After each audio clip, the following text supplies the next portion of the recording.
Hey, good morning. Check out this new graffiti that just got here. Like, I don't know, overnight. It wasn't here 2 days ago, so in the last 48 hours, somebody painted this. So that's all new up there where it says Happy Birthday Obelisk. But this is new. Somebody came in and actually painted something nice here. You know, even though it is a tag, you can see that the artist did tag this and everything. It's still a seasonal graffiti piece that you don't see here a lot. It looks really nice. I like it. It looks cool, right?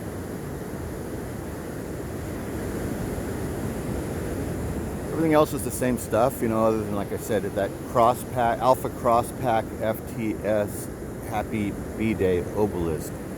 This is all connected. It's all new. It's nice. And here's the same old stuff. Big magic mushroom. This guy's been here for a couple years, deteriorating.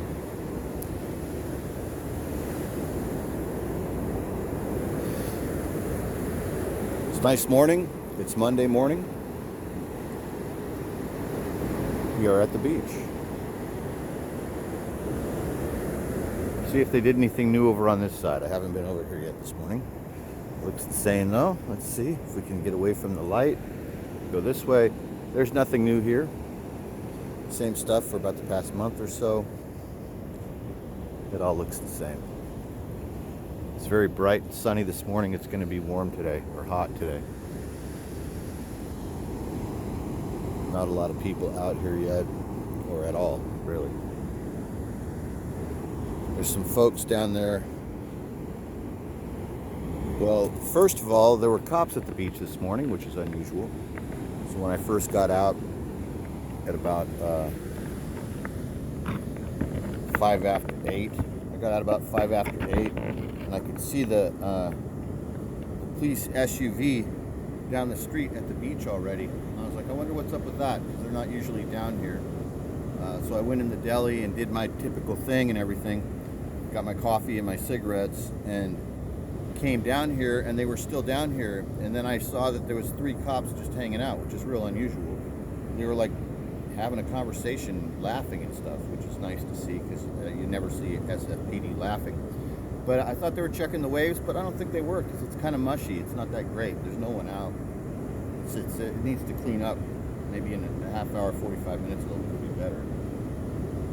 But then on my walk from there to here, I passed a family that was having a dog funeral, which you see down here sometimes. It's very sad.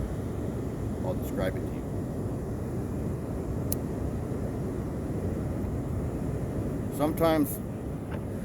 Sometimes people, when their dogs get old and they're close to death, and maybe they're almost passing away, or they're ready to take them to maybe have them, put to sleep. I hate to say that, but anyway, sometimes they'll bring their dogs down here one last time, and they'll hold their dog, and you can tell it'll be an old dog, and they'll be taking pictures. There'll be people standing around, and they might have to carry the dog down on like a wagon or a cart, and that's the case this morning, where there's a real old dog up the beach, and there's a family of people standing around that dog, and they're holding the dog, and they're facing the water, and it's like one last time at the beach for that pup. It's sad, but it happens here. You see it here. It's a thing. This is a nice place to put your dog to rest, to spend your last few moments with your dog.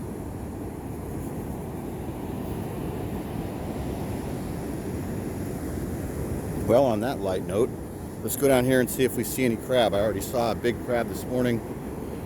They're over there. They're eating them. There's the dog funeral right here. Right now there's less people. It's only 2 people in the cart, and they're holding the dog. There were 3 other people before that were taking pictures.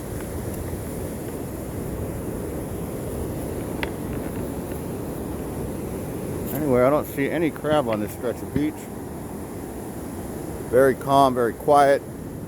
This guy just swooped in. Maybe he sees something, or he wants us. He's like, I don't want you catching the crab before I catch a crab. So he hopped in front of us. See this? I think that's Meyer. I know that he can catch crab. I know he has the eye of an eagle just like me. So he's kind of trying to swoop in. Look at this guy. That's a big dog having fun.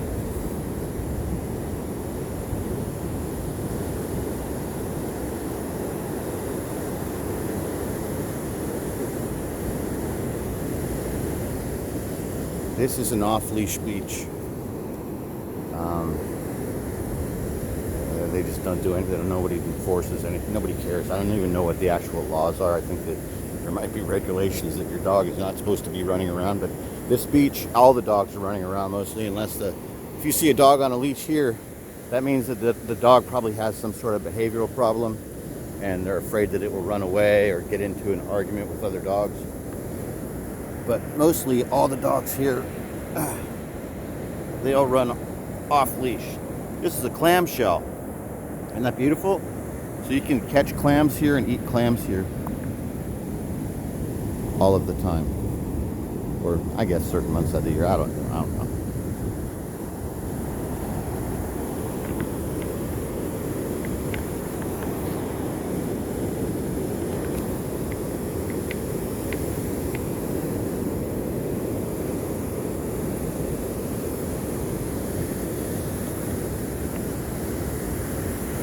Another beautiful day at the beach. Let's do like a little slow panorama. The sun is going to be blistering today. There's low-level fog. We call it the marine layer. See it? All of this will burn off in the next hour or so. It will all be gone. All this little bit of, looks like we're in the clouds, because we are. It's like a little marine layer of clouds and humidity that just kind of hangs over the ocean and the bay. Mostly on the inside of the bay. We don't have it much here, so it'll all burn off here on us today. And it will be clear. We'll be able to see the Farallon Islands. There's some islands straight out ahead of right where we are right now, and you can almost see them. They're called the Farallon Islands. You can look them up. The Devil's Teeth. Isn't that a great name for a chain of islands? The Devil's Teeth. It's right off the coast of San Francisco. I forget how many miles. I want to say 17 or 14. Straight that way.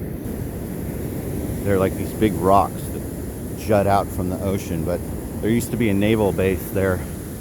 There's still people that live there, but it's a national park. The only way that you can live there is if you're a scientist that is researching.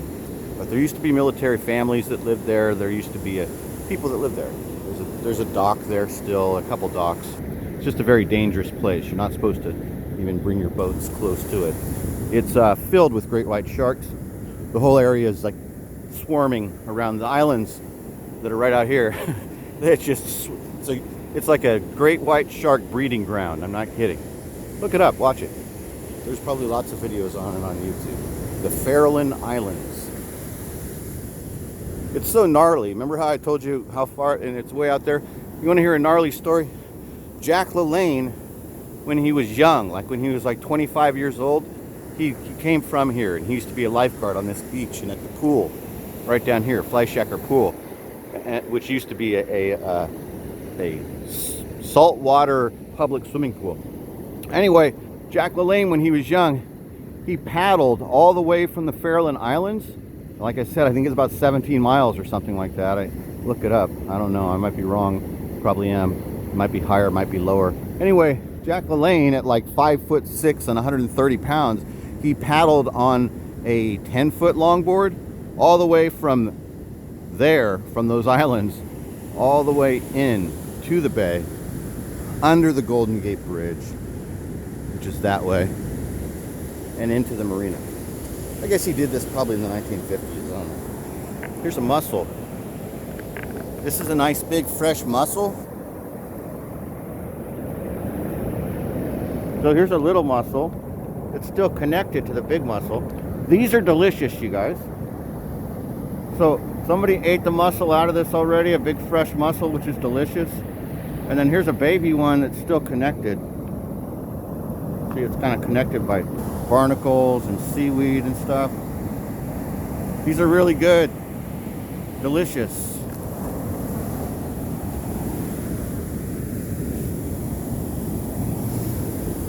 like a seafood buffet right here. I've mentioned this before to people that if you know what you're doing, you can live on the California coast like Robinson Crusoe. It is a seafood buffet every morning if you just know how to catch everything and what you can eat.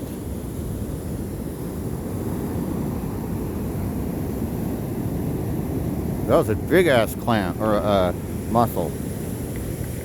That was like about the meat inside that mussel was probably about 3 inches. There was a big chunk of mussel in there. You know, when it was still alive before the bird ate it. Must have been a delicious breakfast for that bird.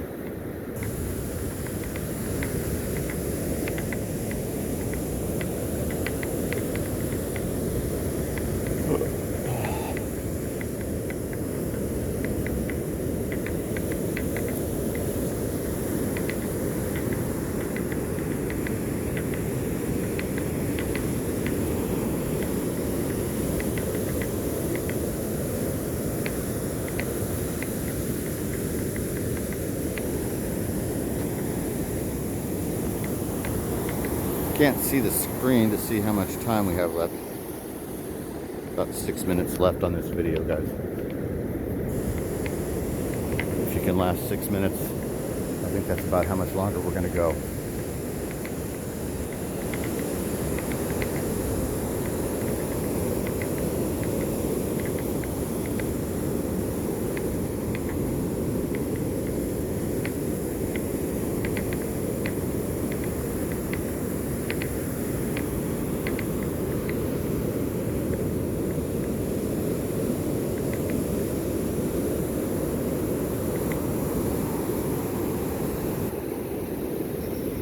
So yeah, Jack LaLanne used to live here when he was young, and he used to do all kinds of feats. He would exhibition of strength or stamina or swimming ability. Like he swam back and forth from Alcatraz or something. He swam from Alcatraz towing a boat behind him, like tied to his waist or something. He did a whole bunch of crazy things here. That type of stuff right around the same time that he was becoming famous, or maybe at that time he was only like locally famous to San Francisco, and he had his show on the local KQED, which is the public broadcasting network here in San Francisco, and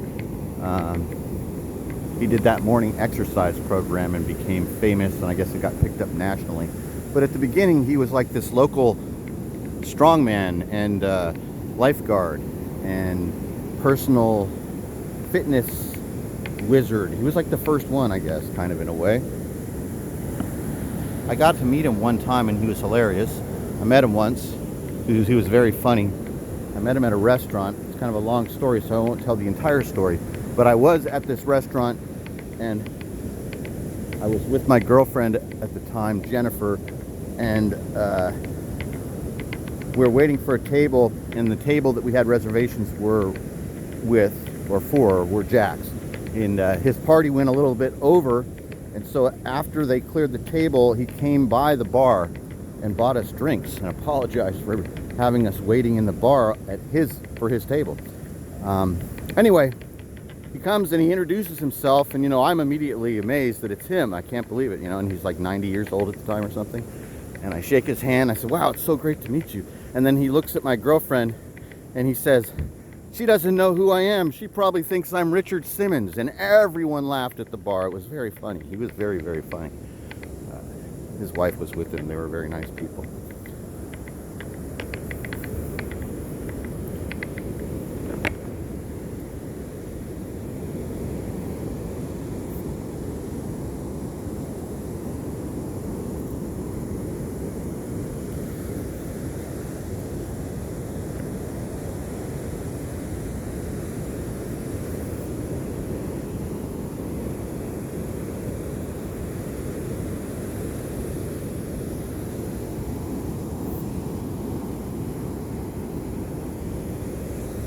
But he has since passed away, I believe, or I'm sure he has. That was at least 10 years. That was more than, it was like 15 years ago, that story, and I think it was like, he was like 90. Something like that.